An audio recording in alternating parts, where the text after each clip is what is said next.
All right, guys, what's going on? Welcome in. So, as Jets fans here, we have so many things to look forward to, right? We have a brand new head coach coming in the building, installing two brand new systems on offense and defense. Super exciting. Tons of new free agents with Corey Davis and Keelan Cole and Sheldon Rankins and Carl Lawson. So many guys, LaMarcus Joyner, the list goes on and on. But one of these things on the horizon, one of these things that we can look forward to is the draft. And when you're looking at the draft picks, the Jets have tons of them, literally tons of them. Okay, in 2021, we have two first round picks, the second overall pick and the 23rd pick. We have pick 34, 66, 86, and 107. So two firsts, one second, two thirds, and a really high fourth round pick. In 2022, we have two firsts, 2 seconds because of the Sam Darnold trade, 1/3 and 2/4. So the Jets are absolutely jam-packed with picks in the first 4 rounds in both this season and next season. So I wanted to pose a question to you.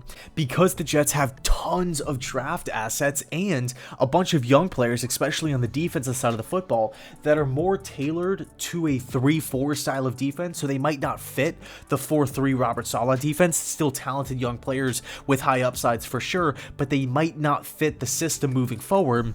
Would you take some of these draft assets and maybe a young player here, a young player there, and package them up to trade up in this draft? It's an interesting question. Now, I don't know how likely it is, but it's definitely something to look into. I mean, when you take a look at some of these prospects that would just be absolutely amazing fits for the team, whether you want to talk about offensively, defensively, culture fits, system fits, building blocks to move forward with, there's a good chance most of these guys are off the board by the time 23 rolls around. Now, one thing I do want to clarify is that because we have the 23rd overall pick, there's going to be talent there. So whether we miss out on all of these guys that have been, linked or rumored to go with that 23rd overall pick, guys like Greg Newsome. I mean, Newsome's stock is soaring up. He can go anywhere from 16 to the Cardinals, 17 to the Raiders, 20th. Overall to the Bears. They just released Kyle Fuller. I could definitely see a fit there.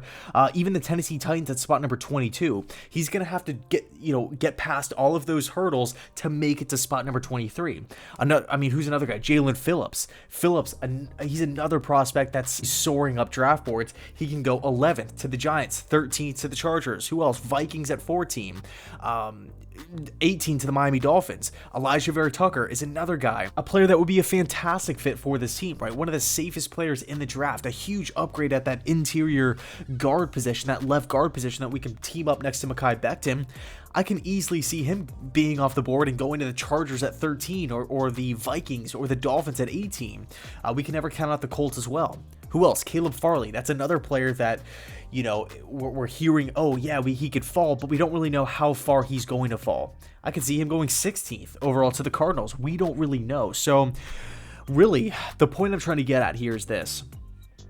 If you were running the New York Jets and you identified maybe one or two of these players, it might not even be one of the guys that we mentioned, would you package some of these middle round picks up and go get a bona fide core piece that everybody in the facility feels great about, from ownership to the front office to the scouting department to the coaching staff, right? Everybody is 110% locked in. They feel comfortable with the pick. They all are confident with that player being a face of the franchise for the next 10 seasons. Now, of course, you can still achieve that with the 23rd overall pick, obviously, clearly. But all I'm saying is that if Joe Douglas and Robert Saleh maybe identified one or two players in this draft, they fall in love with one or two guys that probably won't be there with the 23rd overall pick. Maybe it's a Jamar Chase. Maybe it's a Kyle Pitts. Maybe it's a Patrick Surtain.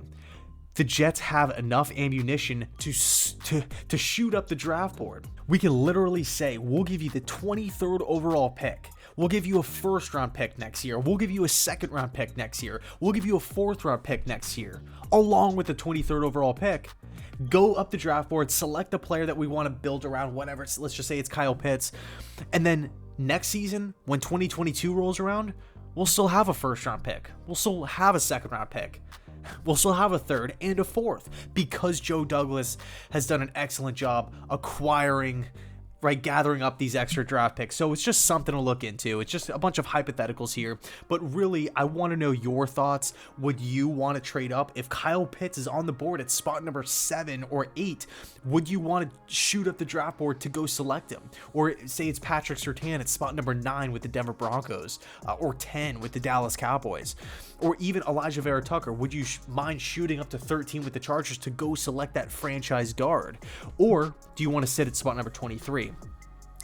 If it was me running the team, I think I would be going into the draft fully expecting to pick a guy at 23, unless something crazy happens, right? Kyle Pitts falls out of the top 10 or something insane happens.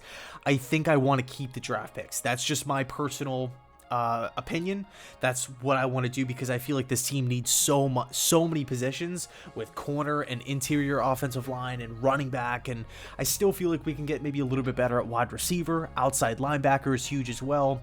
That second edge rusher, I think we need talent and we need bodies. I kind of want to approach this draft from more of a quantity standpoint as opposed to a quality standpoint, but I don't want that to be, you know, misinterpreted like, oh, you can't get a quality player at 23 or with the second pick in the second round. Not by any means, but that's just kind of my take. I personally would rather stick at 23, select your guy on the board. You never know who can fall. So I think I would roll the dice if I was Joe Douglas, but it's definitely interesting nonetheless. Let's just say on draft night, you know, who knows? The Bengals are on the clock at spot number 5. Time is starting to tick down, and then all of a sudden we just see the Jet logo flash up on the screen. The Jets are now on the clock. I would lose my mind. I don't know what I would do. So let me know your thoughts down below in the comment section. Would you trade up? Are you looking to trade up on draft day? We have so many draft picks. We have the 2 third-round picks this year that we can use to package. We have young players on the roster that fit the 3-4 defense that could possibly be used as more trade ammunition to get a team to move down with us. So I'll leave it there. Thanks so much for watching, and as always, go Jets.